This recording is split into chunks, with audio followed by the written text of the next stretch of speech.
오늘 함께 은혜를 나누고자 하는 말씀은 사도행전 2장 37, 38절 2절 말씀입니다. 신약성경 189페이지 또는 성경에 따라서는 190페이지가 되는 것도 있겠습니다. 사도행전 2장 37절, 38절 찾으셨으면 37절부터 함께 봉독하시겠습니다. 그들이 이 말을 듣고 마음에 찔려 베드로와 다른 사도들에게 물어 이르되 형제들아 우리가 어찌할꼬 하거늘 베드로가 이르되 너희가 회개하여 각각 예수 그리스도의 이름으로 세례를 받고 죄 사함을 받으라. 그리하면 성령의 선물을 받으리니. 아멘. 37절 말씀에 보면 그 베드로의 설교를 오순절날 그 유명한 베드로의 설교를 듣고 모여섰던 사람들이 마음에 찔림을 받고 사도들에게 묻기를 형제들아 우리가 어찌할꼬 하고 탄식하는 물음이 있습니다. 이에 대한 베드로의 대답인데요. 회개하여 예수 그리스도의 이름으로 세례를 받고 죄 사함을 받으라. 그리하면 성령의 선물을 받으리니.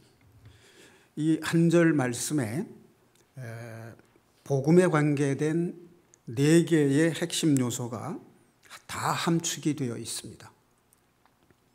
회개하라, 세례, 죄 사함, 성령의 선물. 이렇게 4개의 단어가 나오는데 이 4개의 단어는 사도행전 전체를 포괄하는 개념이 되겠습니다. 36절에 보면 둘러섰던 사람들이 베드로의 설교에서 찔림을 받은 이유가 나옵니다. 36절 그런즉 이스라엘 온 집은 확실히 알지니 너희가 십자가에 못 박은 이 예수를 하나님이 주와 그리스도가 되게 하셨느니라 하니라.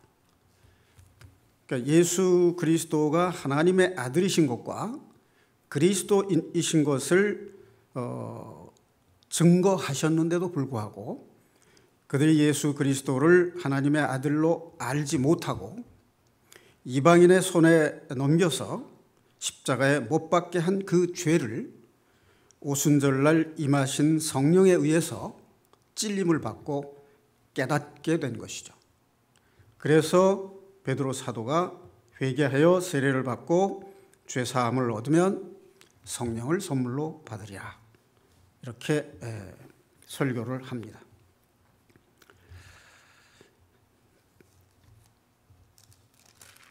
우리가 일반적으로 회개 그러면은 윤리 도덕적인 죄를 먼저 떠올리게 됩니다. 그런데 성경에서 죄라고 하면 윤리 도덕적인 죄를 넘어서 성경적 의미, 하나님께서 우리에게 말씀하시는 죄의 의미가 있습니다. 이 죄라는 말을 어원적으로 보면 관역에서 빗나가다라고 하는 뜻이 있습니다. 그 말은 우리가 사람에 대해서 윤리도덕적인 죄를 지었다는 그것보다 더 중요한 것이 무엇이냐면 하나님의 말씀에서 벗어났다 하는 것이죠. 다른 말로 하면 하나님을 믿고 우리를 지으신 하나님께 영광을 돌려야 될 인간이 하나님을 떠나서 사탄의 지배하에 떨어진 것, 그것이 바로 죄라고 하는 것입니다. 자, 그렇기 때문에 회개를 하기 위해서는 죄가 무엇인지를 먼저 깨달아야만 됩니다. 우리가 죄가 무엇인지를 깨달으려면 고난을 겪고 인간이 얼마나 부족한 존재인가 하는 것을 절실히 깨닫게 될 때 비로소 하나님이 계신 것을 알게 되는 거죠. 그러니까 하나님은 전지전능하신 분이고 창조주이시고 우리는 죽음 앞에 아무것도 할 수 없는 무능력한 존재라는 것을 깨달을 때 바로 내가 하나님을 떠난 죄인이다 하는 것을 알게 된다는 거죠. 자, 따라서 죄를 깨닫기 위해서는 어떻게 해야 되느냐?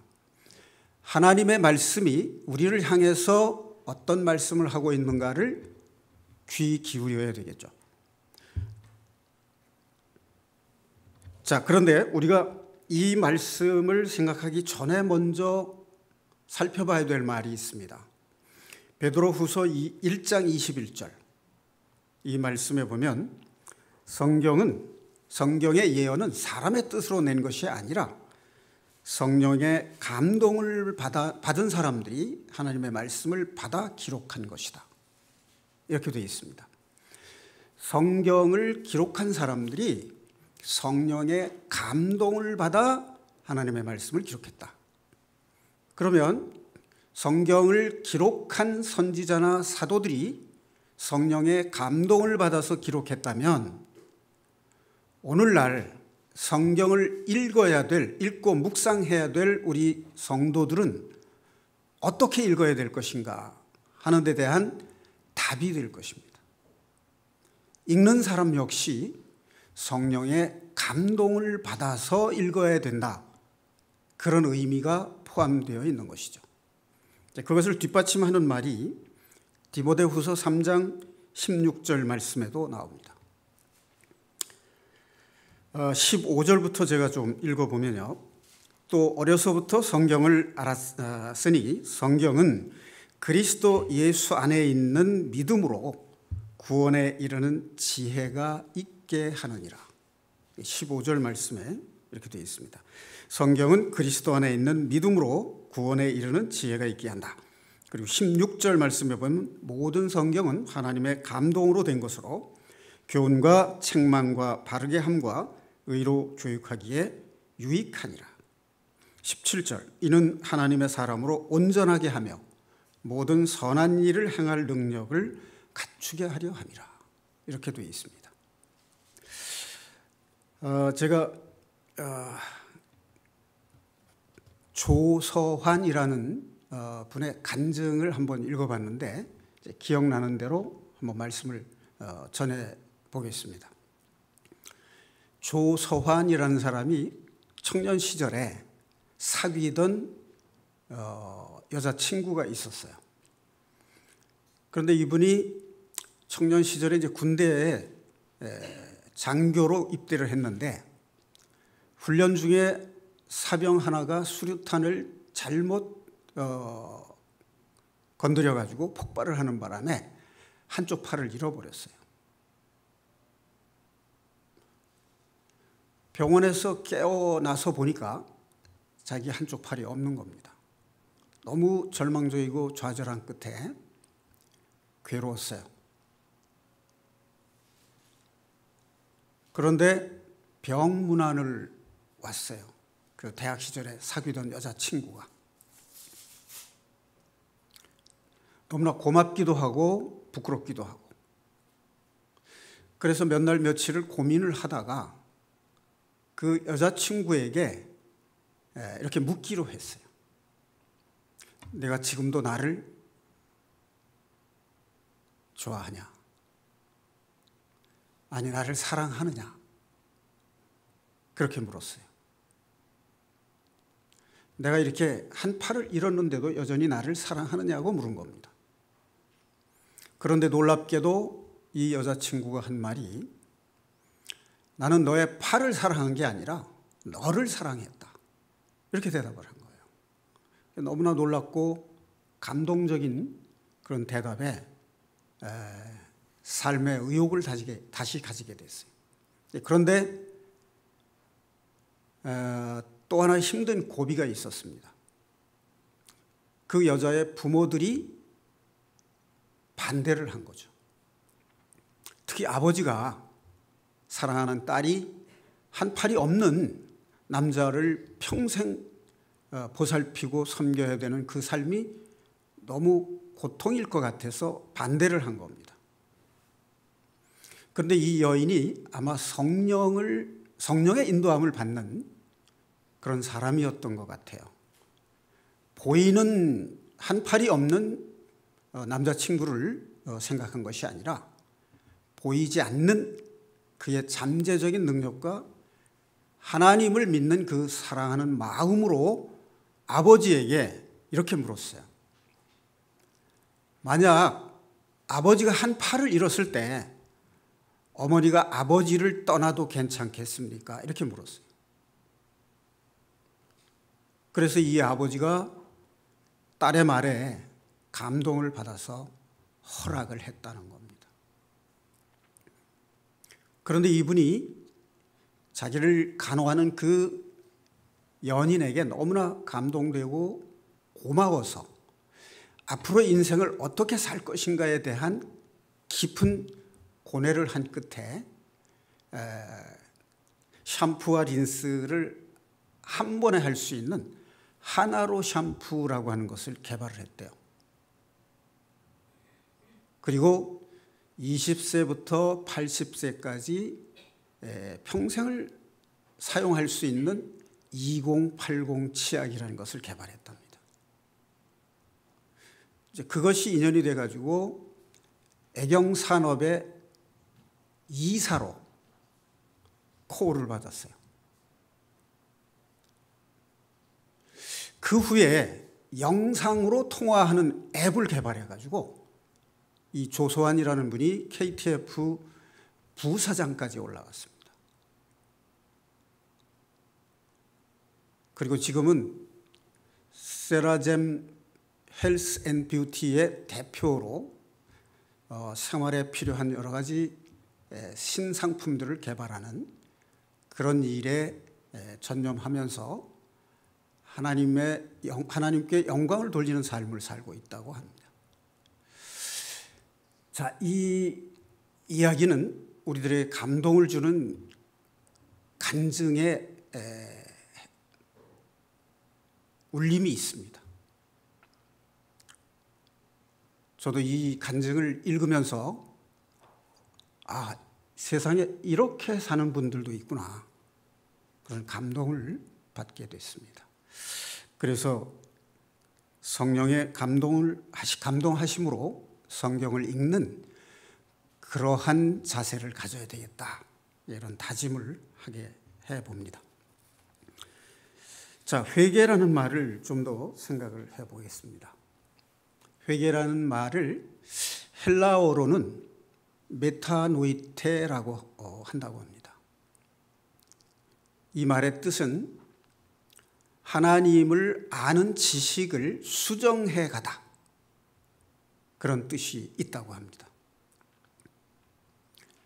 좀 전에 말씀드린 이 회개라는 말 하나를 놓고도 우리가 윤리도덕적인 죄에서 돌이켜 하나님께로 향한다라고 하는 의미도 있지만, 더 중요한 것은 하나님을 떠난, 즉 사탄의 지배하에 떨어졌던 나를 깨닫고 하나님께로 돌이켜 돌아가고자 하는 것이 바로 회개다라고 하는 거죠. 자, 한 걸음 더 나아가서 하나님을 아는 지식이 우리가 잘못 알고 있는 것이 있을 수 있다는 거죠. 그래서 좀 더 정확하게 하나님이 말씀하시고자 하는 올바른 의미로 수정해 가는 것, 그것이 회개의 의미라고 하는 것이죠.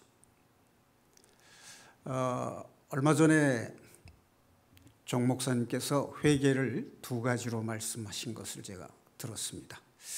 즉, 우리가 구원받기 전에 우리의 죄를 깨닫고 돌이키는 회개, 즉 중생의 회개라고 하는 것이 있죠. 그 다음에 이제 구원받은 이후에 우리가 연약해서 짓는 실수에서 자백함으로써 미쁘신 하나님으로부터 사하심을 받고 지금 부활하셔서 하나님 보좌 우편에 우리를 위해서 대원하고 계시는 대제사장으로 계시는 예수 그리스도의 능력으로 죄 사함을 받는 일들이 구원이 완성될 때까지 계속되는 이 회개, 즉 성화의 회개라고 하는 것이 있습니다. 그럼 오늘 제가 말씀드리는 이 회개는 성화의 회개와 관계가 있는 것이죠. 자, 그렇다면 우리가 어떻게 하면 올바르게 회개를 할 수 있을까? 그것을 이제 고민하지 않을 수 없습니다. 디모데전서 4장 5절 말씀. 너무나도 유명한 말씀이죠. 말씀과 기도로 거룩하여 짐이라. 자, 이 말씀하고 사도행전 2장 38절 말씀을 연결해서 한번 생각해 보겠습니다. 회개하라. 세례 요한이 예수님이 오실 길을 예비하면서 외친 말이 회개하라였죠. 천국이 가까이 왔느니라. 그럼 예수님이 공생애를 시작하면서 처음 하신 말씀이 또한 회개하라. 천국이 가까웠느니라. 이 말씀을 하셨어요. 그러니까 회개하라 이 말씀은 예수님께서 최초로 우리에게 주신 말씀이에요. 그만큼 회개하라는 이 말이 우리의 신앙생활과 깊이 연관되어 있다는 것입니다. 회개하려면 그 앞에 전제가 되는 것이 무엇일까요? 회개는 무엇을 회개하는 거죠? 죄를 회개하는 거죠. 자, 죄는 관역에서 벗어난 것, 하나님의 말씀을 떠난 것, 하나님의 말씀을 잘못 알고 있는 것을 올바르게 돌이키는 것이라고 할 때 이것을 깨닫게 하는 것이 무엇인가 하는 거죠. 사람의 지식과 사람의 생각으로는 이것을 깨닫게 할 수가 없습니다. 그래서 말씀과 기도로 거룩하여 짐이라. 이 말씀 속에 답이 있는 겁니다. 죄를 깨달으려면 말씀에서 찾아야 됩니다. 하나님의 말씀은 양날이 선 검처럼 우리의 혼과 영과 관절과 골수를 찔러 쪼개기까지 합니다. 말씀으로 죄를 깨달을 수밖에 없습니다. 말씀이 아니고서는 죄를 깨달을 수 없습니다. 자, 그렇다면 죄를 깨닫는 것이 하나님의 말씀, 그리스도의 말씀으로 깨닫는 것인데, 그렇다면 회개는 무엇으로 하는가? 회개는 기도로 하는 것입니다. 기도가 아니면 회개가 안 되는 겁니다.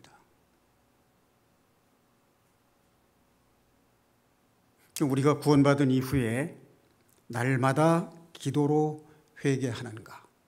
이런 질문을 자기 자신에게 스스로 할 필요가 있습니다. 말씀으로 죄를 깨닫고 기도로 회개하면 거룩하여진다는 겁니다. 거룩하여진다는 말은 죄로부터 구별된다라고 하는 뜻이죠. 하나님의 말씀이 아니고서는 우리가 죄에서 깨끗함을 받을 수가 없습니다. 자, 그렇다면 세례는 무엇인가? 회개하라. 예수 그리스도 이름으로 세례를 받고 죄 사함을 받으면 성령을 선물로 받으리라. 자, 세례는요, 하나님께서 우리가 죄에서 돌이켰음을 인정하시는 표입니다.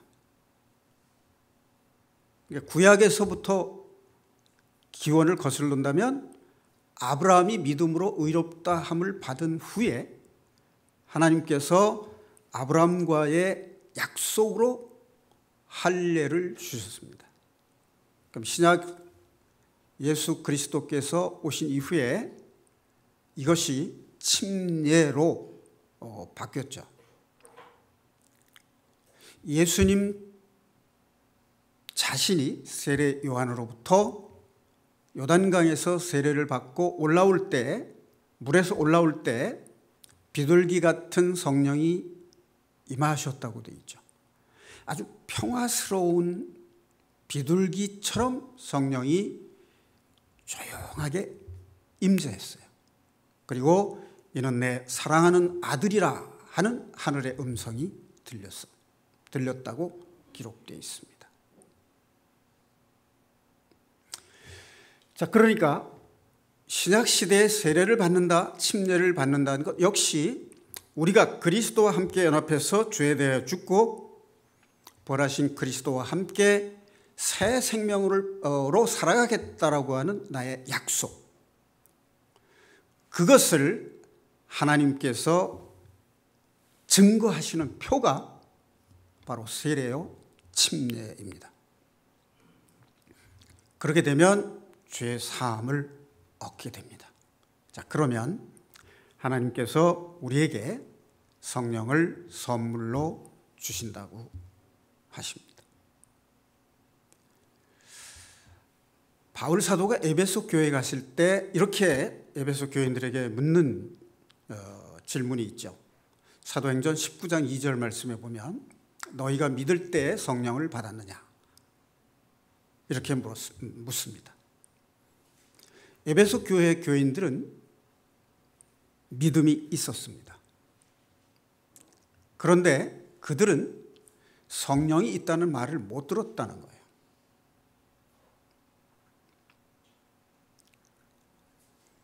그래서 바울 사도가 말씀을 전하고 그때 성령이 비로소 임했다라고 하는 내용이 사도행전 19장 2절 이하에 나옵니다.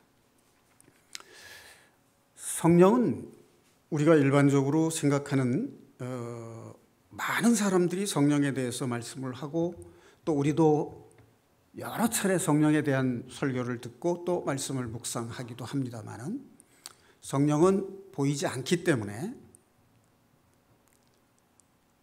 그 증거를 우리가 확실히 잘 알지 못합니다. 그럼 성경에서 성령과 관계된 성경 구절들을 찾아서 잘 정리를 해볼 필요가 있죠. 성령께서 하시는 일이 무엇일까요? 그리고 오순절날 임하신 성령께서는 어떤 일을 하시는가? 오순절날 임하신 성령은 역사적으로 실제로 구체적이고도 실제적으로 임하신 사건을 기록한 것이죠. 자, 삼위일체 하나님이 계시죠. 하나님 성부 하나님 아버지께서는 천지와 우주 만물을 지으시고 하나님의 영과 닮은 사람을 지으셔서 사람으로부터 영광을 받으시기를 원하셨어요. 그런데 사람들이 범죄함으로 선악과를 따먹고 사망에 이르게 됩니다. 그래서 하나님은 그 아들 예수 그리스도를 이 땅에 보내셔서 죄인을 구원하실 계획을 세우시죠.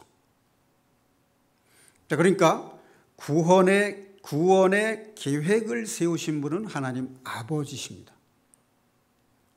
그런데 하나님의 그 뜻을 이 땅에 와서 실천하시고 완성하신 분이 아들 예수 그리스도시죠. 그럼 예수 그리스도께서 부활 승천하신 뒤에 성령이 오셨습니다. 자, 이 성령께서 하시는 일은 이제 예수 그리스도께서 완성하신 구속 사역을 각 개인의 사람들의 마음 속에 그리스도께서 완성하신 그 복음을 이루어지게 하시는 일을 하시는 거예요.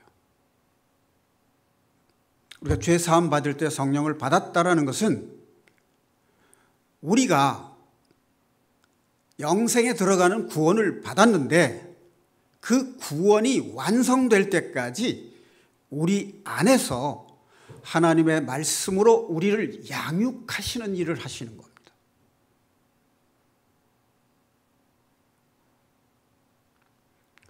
그 다음에 성령이 하시는 일이 또 하나 있습니다. 그것이 뭐냐면 교회를 세우시고 완성하시는 일입니다.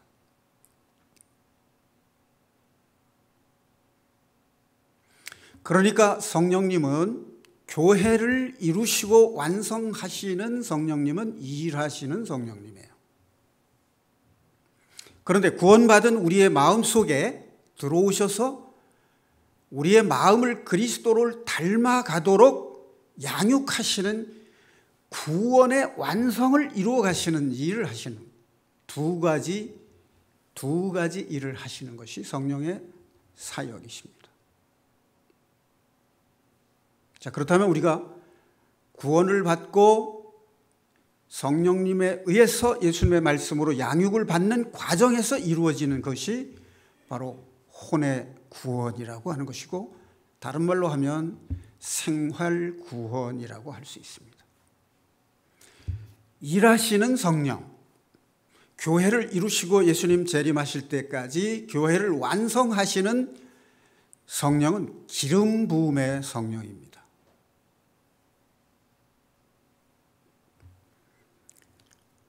자, 성령 그러면 막연한 느낌이 좀 들기도 합니다. 그리고 많은 사람들이 성령을 오해하는 경향이 좀 있습니다. 성령 그러면 기복적 신앙이라든가 신비주의적인 신앙 생활을 연상케 합니다. 물론 그것은 하나님의 뜻과 다른 쪽의 잘못된 이해를 하고 있는 것입니다. 자, 그런데 우리가 소뚜껑 자라보고 놀란 것은 소뚜껑 보고 놀란다는 말 있죠. 기복신앙이 잘못됐다는 것, 그리고 신비주의 경향을 추구하는 것이 잘못됐다는 것을 아는데 그것을 거부하고 배척하다 보면 반동적으로 생기는 잘못된 경향이 또 하나가 있어요. 그러면 성령은 그러한 능력을 병 고치고 귀신을 내어 쫓고 연약함을 강하게 하시는 그런 성령의 권능, 그것을 또 부인하려고 하는 그런 반동적인 작용이 있습니다. 그것 또한 잘못된 것이죠. 예수님이 회개하라 천국이 가까웠느니라 이 말씀을 선포하시면서 행하신 일들이 있죠. 사도행전 1장 8절에도 보면은 나오고 사도행전 2장 4절에도 보면 성령의 권능으로 예수님께서 귀신 들린 자를에게서 귀신을 내어 쫓고 병든 자의 병을 고치시고 연약한 자를 강하게 하셨다. 모든 병자, 각종 병들을 고치셨다라고 하는 말씀이 나옵니다. 그럼 이런 것은 실제로 역사적으로 이 땅에 오신 예수님께서 실제로 행하신 일입니다. 그럼 이러한 일들이 있었고 교회가 이루어진 곳에는 반드시 그러한 성령의 권능이 나타났어요. 그것을 부정한다고 하면 성경을 부정하는 것이 됩니다. 어떤 분들은 이렇게 말을 하기도 합니다. 그것은 성경이 이루어지기 전에 있었던 일이고 성경이 완성된 이후에는 그런 일이 없다. 이렇게 말씀을 하시는데, 그래서 이런 생각을 우리가 해볼 수 있습니다.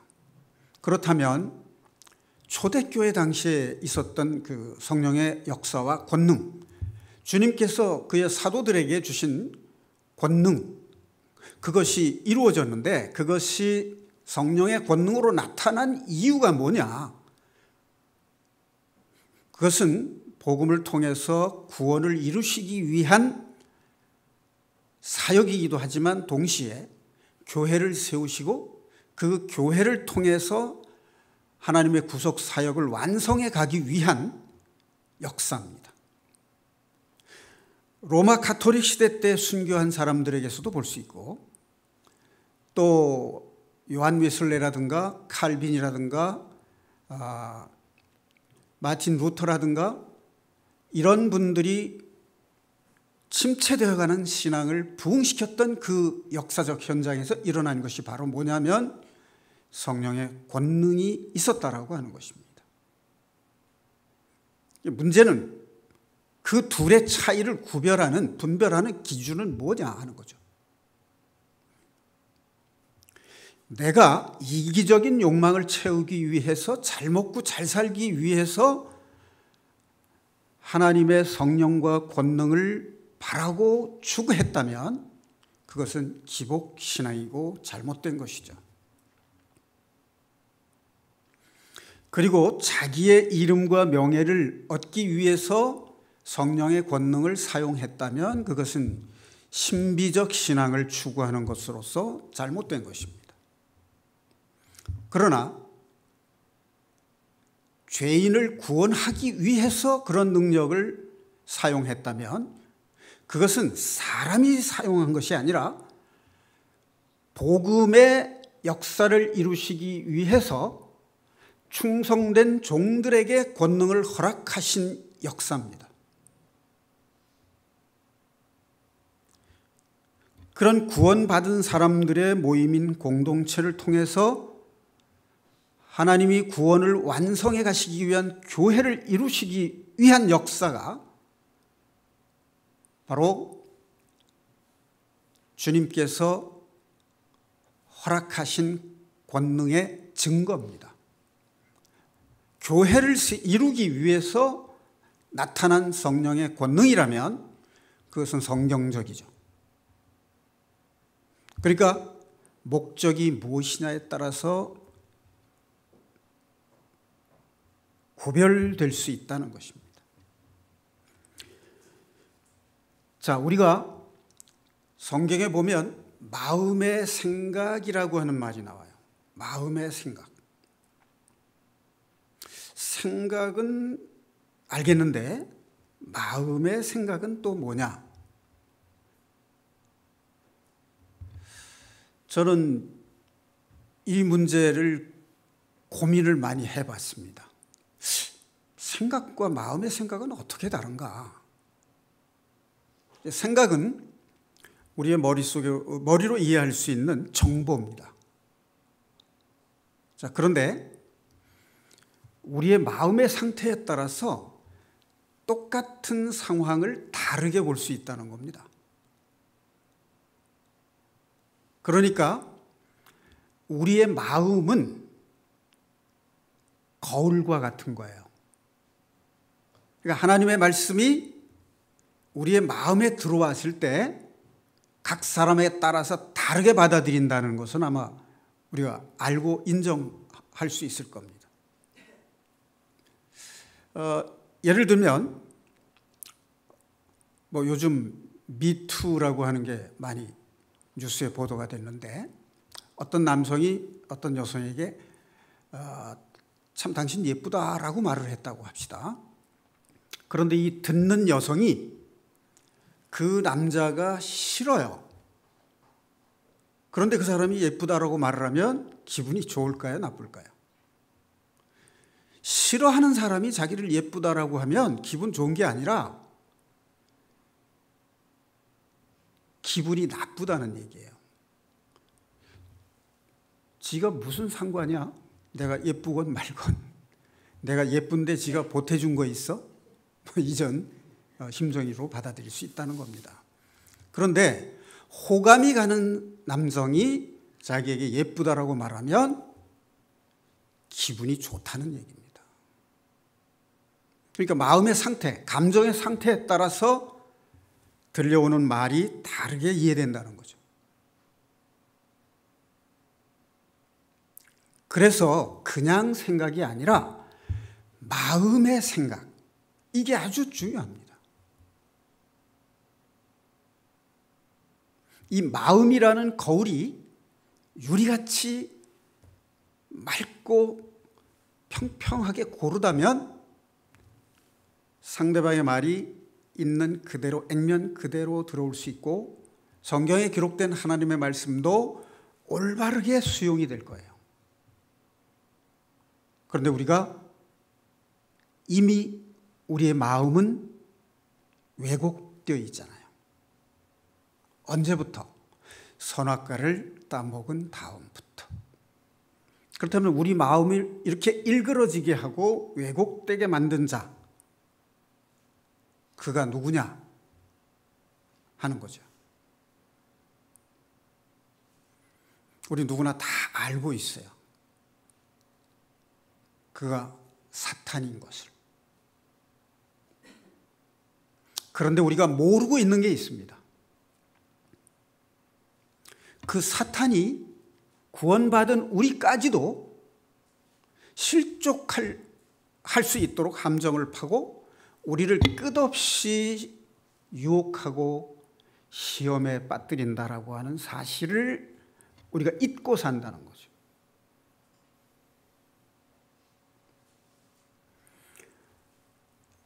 수많은 경우에 우리가 생기는 다툼 속에, 대인관계 속에서 이제 다툼이 생길 때 우리가 사탄이 우리를 조종하고 있다는 사실에 대해서 망각하고 있습니다.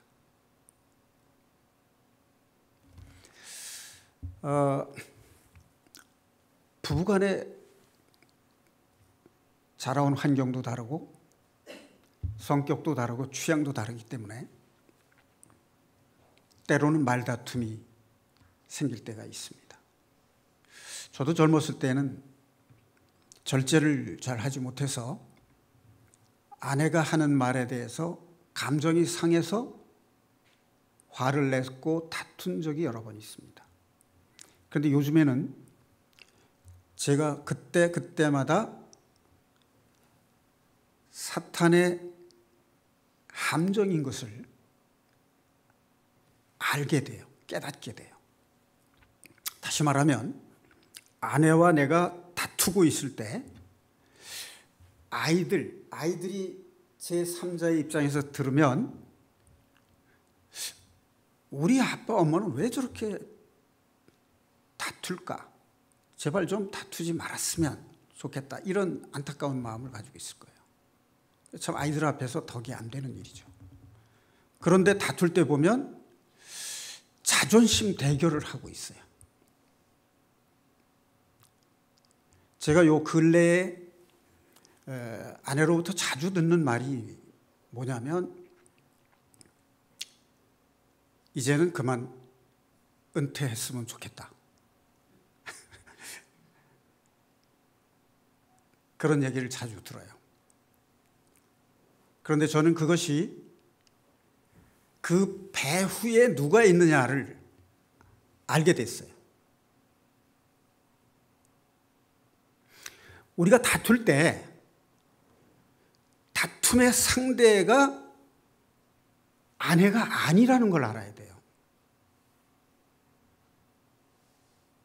그 배후에서 사탄이 조정을 하고 있는 겁니다. 그러니까 우리는 다툴 때 10중 8구는 허수아비하고 싸우고 있는 거예요. 이걸 어떻게 하면 알 수 있을까? 그게 말씀과 기도가 있을 때 알게 되더라고요. 제가 건강하게 활동할 수 있는 나이인데 하나님의 말씀을 전하고 이 세상에서 힘들고 병들고 어렵게 살고 있는 사람들에게 하나님의 복음을 증거하고 그들에게 하나님의 빛을 전하지 않고 그냥 모른 채 하고 있다면 그것이 하나님이 나를 향하신 뜻일까? 이걸 생각해 보면 말씀 전하는 일을 이제 그만하라, 그 말이 하나님의 뜻일 수 없다는 것을 알게 됩니다.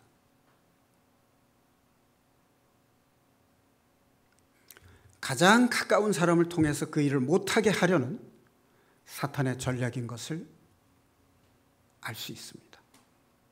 그런데 그런 말은 내가 겪는 고난과 시련이 있을 때 함께 온다는 거죠. 그러니까 인간적인 생각으로 말하면 그만두고 싶어야 돼요. 그런데 저는 이미 그만둘 수 없는 사명을 받았다는 것을 느낍니다. 그래서 우리의 싸움은 혈과 육의 싸움이 아니요 하늘에 있는 악한 영들과의 싸움이라고 하는 것을 우리 마음에 새기고 전신갑주를 입지 않으면 안 된다라고 하는 것입니다. 이 왜곡된 우리의 마음, 고르지 못하고 울퉁불퉁해진 이 마음에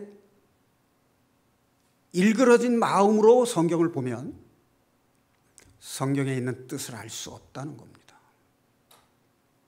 바로 우리가 회개한다는 것은 우리의 울퉁불퉁해지고 일그러지고 왜곡된 이 마음을 성령님의 도움을 받아서 바르게 펴므로써 하나님의 말씀을 올바르게 인식하고 수정해 갈 수 있는 회개가 우리 생활 속에서 날마다 이루어져야 된다고 하는 것입니다. 잠언 4장 23절 말씀 하나 보겠습니다. 잠언 4장 23절 말씀.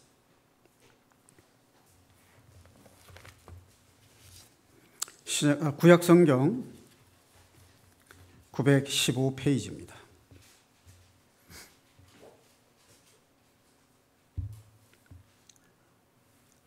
(4장 23절) 모든 지킬 만한 것 중에 더욱 내 마음을 지키라. 생명의 근원이 이에서 남이니라. 마음을 지키라. 여기 지키라는 말이 무엇을 목적으로 하고 있냐면 마음을 목적으로 하고 있습니다. 자, 그런데 이 지키라는 말이 또 어디에 나오는지 여러분 기억나시죠? 창세기 2장 15절 말씀에 보면 하나님께서 흙으로 아담을 지으시고 그 사람을 이끌어 에덴 동산으로 이끌어 오셨습니다.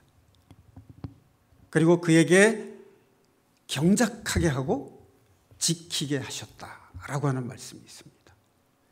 자, 여기 지키라 하는 것은 무엇으로부터 지키라는 것입니까? 사탄으로부터 지키라는 거예요.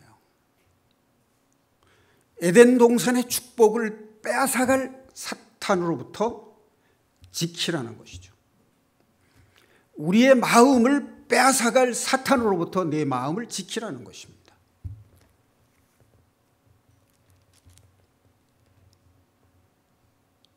이해가시죠? 자, 그럼 이번에는 빌립보서 4장 6절 7절 말씀을 한번 찾아보겠습니다.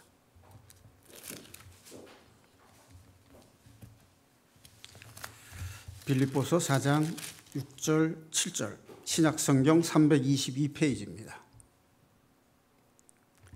찾으셨으면 6절 7절 말씀을 함께 봉독해 하시겠습니다. 아무것도 염려하지 말고 다만 모든 일에 기도와 간구로 너희 구할 것을 감사함으로 하나님께 아뢰라. 그리하면 모든 지각에 뛰어난 하나님의 평강이 그리스도 예수 안에서 너의 마음과 생각을 지키시리라. 이 말씀 여러분들 많이 들어보셨고 또 많이 묵상해 보신 말씀이죠.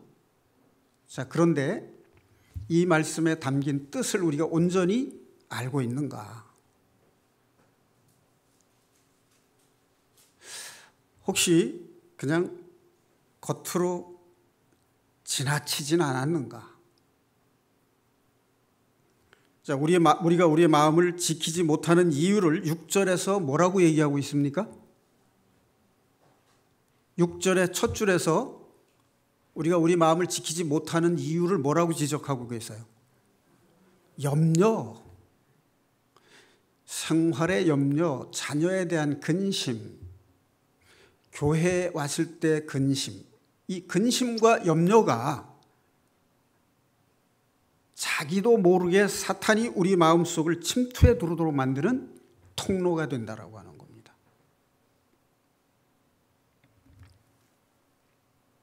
그거 인정하십니까?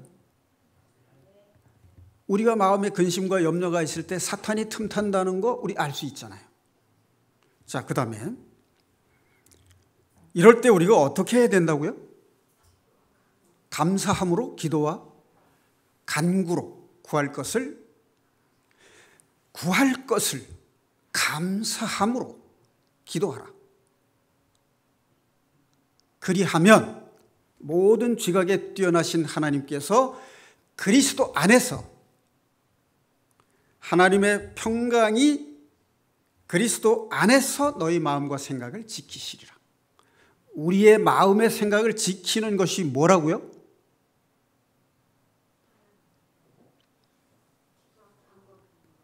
평강. 하나님의 평강이 그리스도 예수 안에서 너희 마음과 생각을 지키시리라. 그러니까 근심으로 물결쳤던 우리 마음이 하나님이 주시는 평강으로 잔잔해질 때 우리의 마음이 지켜진다. 사탄의 유혹을 이길 수 있다. 그런 얘기죠. 자, 지금까지 제가 사도행전 2장 38절 말씀을 디모데전서 4장 5절 말씀과 연결을 시켰어요. 이 연결시킬 때 새로운 의미가 살아납니다. 자, 그 다음에 두 번째로 제가 말씀드린 것이 잠언 4장 23절 말씀에 마음을 지키라 하는 이 말씀을 뭐와 연결시켰냐면 빌립보서 4장 6절 7절 말씀과 연결을 시켰습니다. 마음을 지키는, 우리의 동요되고 흔들림으로써 사탄의 유혹에 빠질 수 있는 우리의 마음을 지키는 해결책, 해답이 무엇이냐면 하나님께서 허락하시는 평강을 유지할 때 우리가 우리의 마음을 지킬 수 있다. 그 마음을 지킨다는 것은 하나님의 말씀을, 올바른 말씀을 알아가는 능력을 말합니다.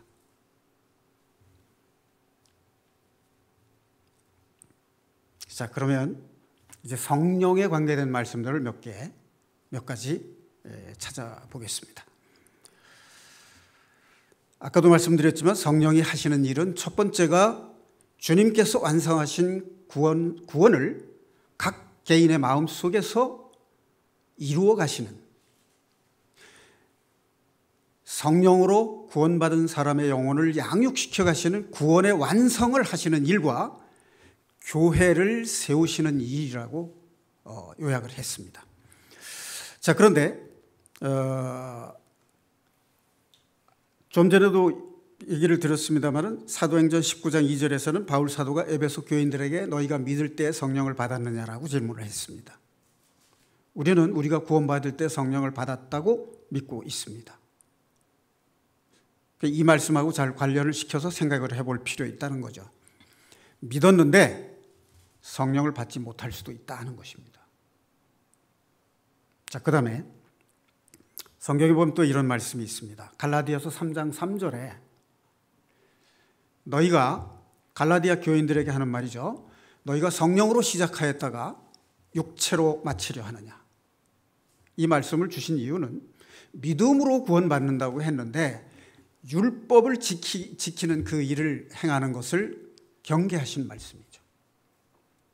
자, 그 다음에 또 하나 데살로니가전서 5장 19절에 보면 성령을 소멸하지 말며라는 말씀이 있어요. 소멸한다는 얘기는 불꽃이 꺼져간다라고 하는 의미입니다.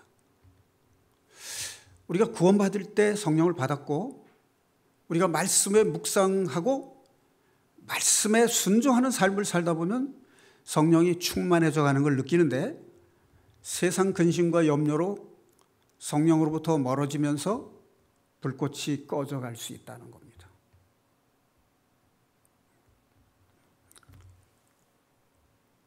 그래서 바울 사도는 고린도서 9장 27절 말씀에서 이렇게 말씀을 하세요.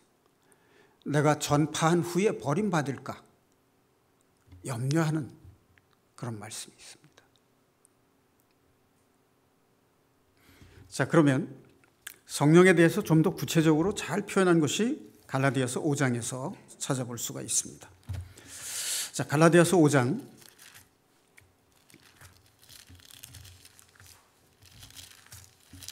한번 찾아보겠습니다. 신약성경 308페이지 16절 앞에 보면 육체의 일과 성령의 열매라는 말이 있습니다. 소제목이 있습니다. 우리가 성경을 볼 때는 소제목을 보고 장절을 읽어내려가면 좋습니다. 우리가 낱낱이 구절을 읽어도 뜻을 잘 모를 때가 있어요. 그렇기 때문에 소제목을 읽고 장절을 읽으면 뜻이 더 선명하게 이해가 될 수 있습니다. 자, 17절에 보면 이런 말씀이 있습니다. 육체의 소욕은 성령을 거스르고 성령은 육체를 거스르나니. 자, 그렇다면 성령 받았다는 것이 무엇일까 하는 것을 알 수 있죠. 우리가 육체의 소욕으로 살면 우리 마음의 성령이 소멸된다는 얘기입니다. 이기적인 욕심, 자기중심적인 사고방식, 그리고 세상에서 잘 먹고 잘 살고 성공하고 자기를 자랑하려는 이런 마음, 이것은 육체의 소욕입니다. 이런 마음에 우리가 사로잡힌다면 성령이 소멸되어 간다는 것입니다. 그게 더 심해지면은 로마서 8장 9절에는 이런 말씀이 있죠. 그리스도의 영이 없으면 그리스도의 사람이 아니라. 육체의 소욕으로 살면서 내가 성령 충만하다라고 말한다면 그 자체가 모순이죠. 그렇다면 내가 성령 충만을 받으려면 어떻게 될까? 세상과 버타는 마음을 돌이켜야 되죠. 육체의 소욕을 추구하는 마음이 있다면 그 자체가 사탄의 덫이라고 하는 것을 알아야 돼요.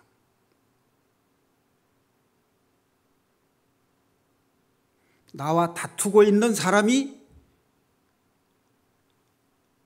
사탄의 조종을 받고 있다는 것을 우리가 알아야 돼요. 그걸 모르고 그 사람하고 계속 싸운다면 성령이 뭔지 모르는 겁니다.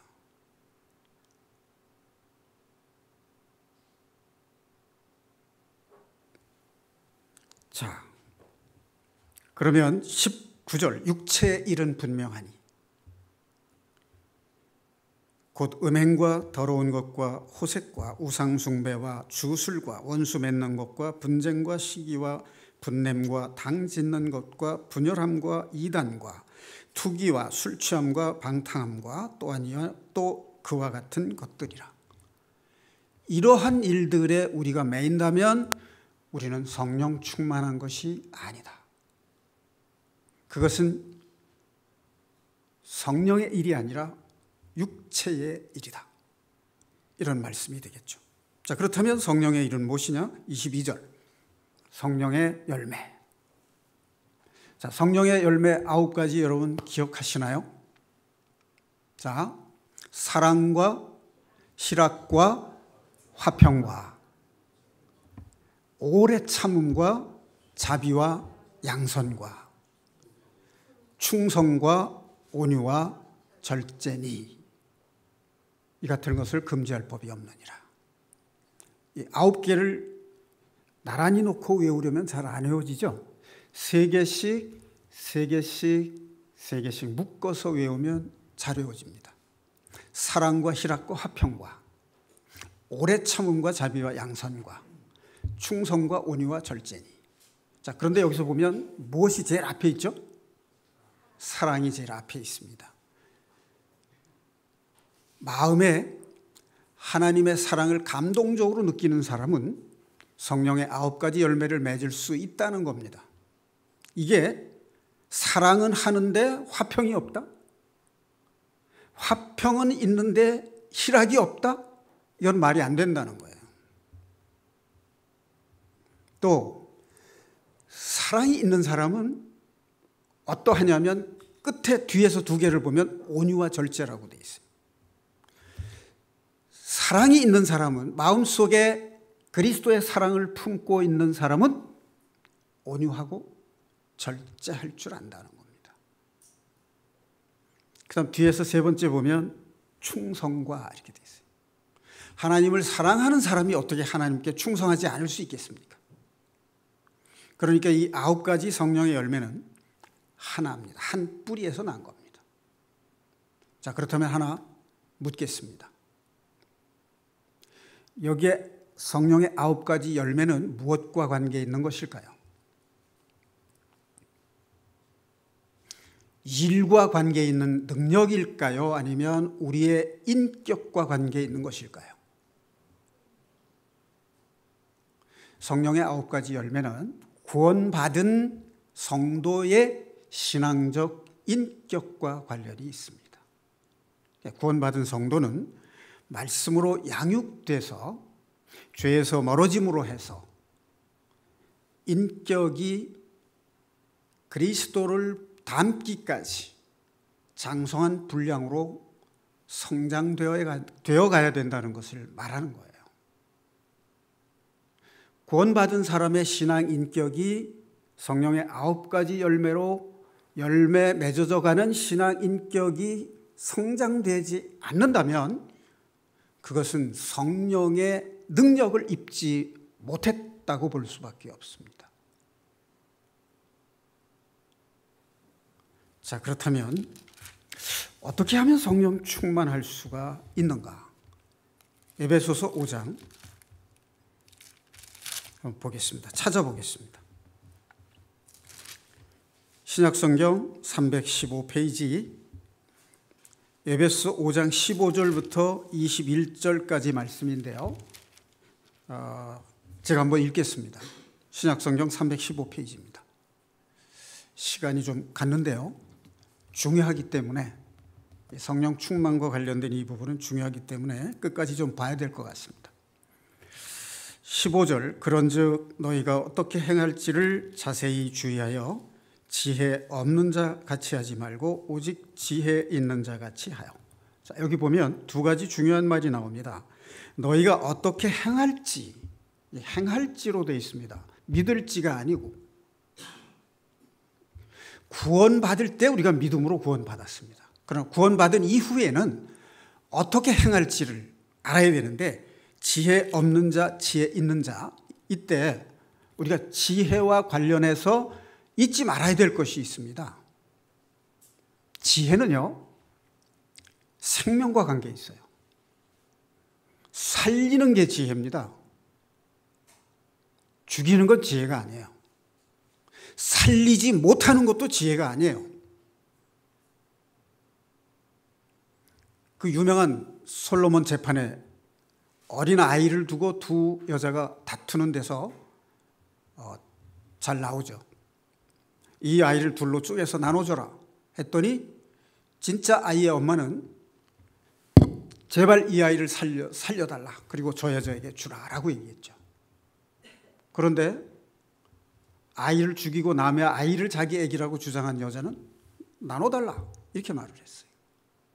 그럼 솔로몬 재판에서 지혜는 살리는 것이었다는 거죠. 그 다음에 지혜는 겸손함을 내포하고 있습니다. 하나님 앞에 자신을 낮출 때 지혜가 하나님이 지혜를 허락하신다는 거예요. 스스로 높아지는 자에게 하나님은 지혜를 허락하지 않으십니다. 겸손한 자에게 지혜를 주신다는 말이에요.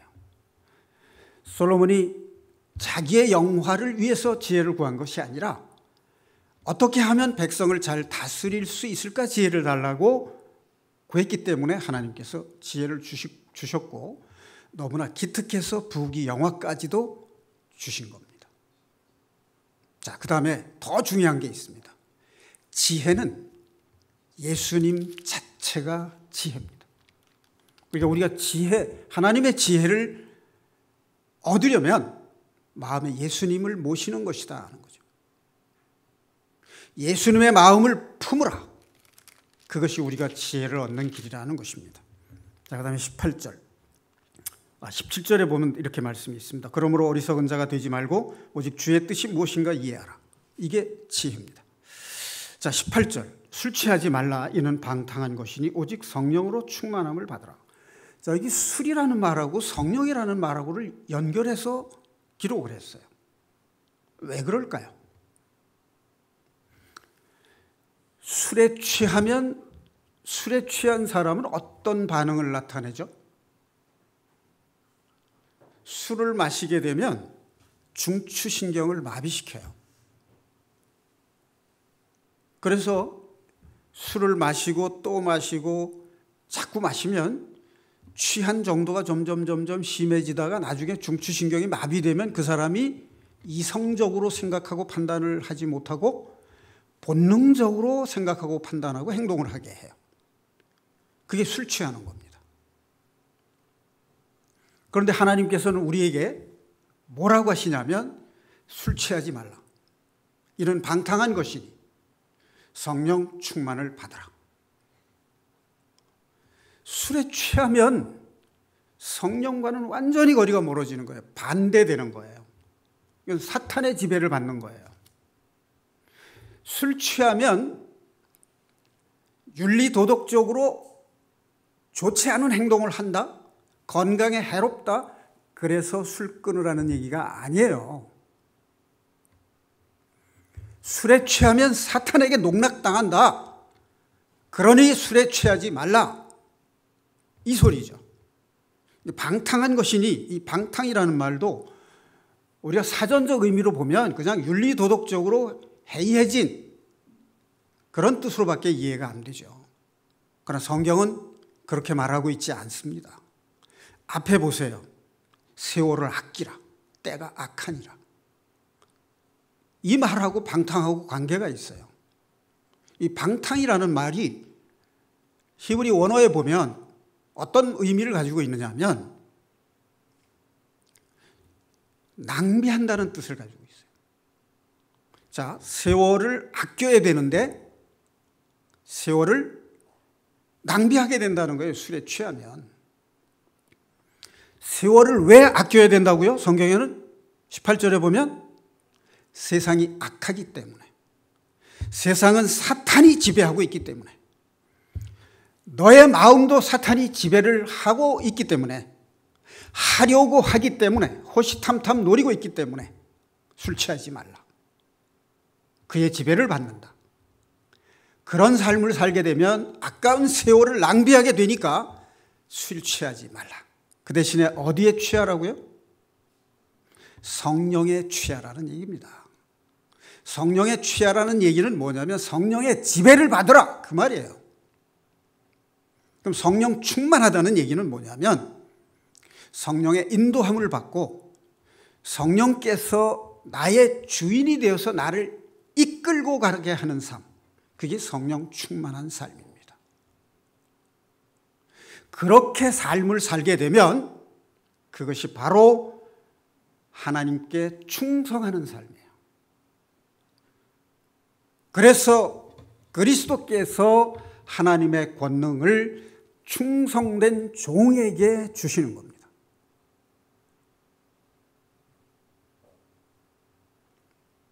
대전제는 죄를 깨닫고 죄에서 돌이키는 회개하는 삶을 사는 사람에게 성령이 충만해지는 거예요. 일상생활 모든 구석구석, 내가 만나는 모든 사람들과의 대인관계 속에서 잘못된 부분을 수정해 나가는 거, 그것이 회개하는 삶이에요. 그래서 바울 사도는 고린도전서 15장 31절에서 나는 날마다 죽노라 라고 고백을 하신 겁니다. 그렇게 사는 삶을 살 때 우리가 성령 충만한 삶을 살게 되는 것이고, 그것이 하나님 앞에 충성된 삶이 되는 겁니다. 그런 사람들에게 하나님은 권능을 주시는 거예요. 예수님도 그의 제자들에게 권능을 주셨습니다. 마태복음 10장 말씀을 보고 정리를 하겠습니다. 마태복음 10장 말씀은 신약성경 15페이지에 있습니다.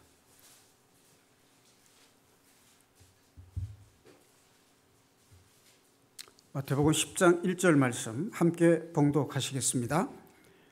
예수께서 그의 12 제자를 부르사 더러운 귀신을 쫓아내며 모든 병과 모든 약한 것을 고치는 권능을 주시니라.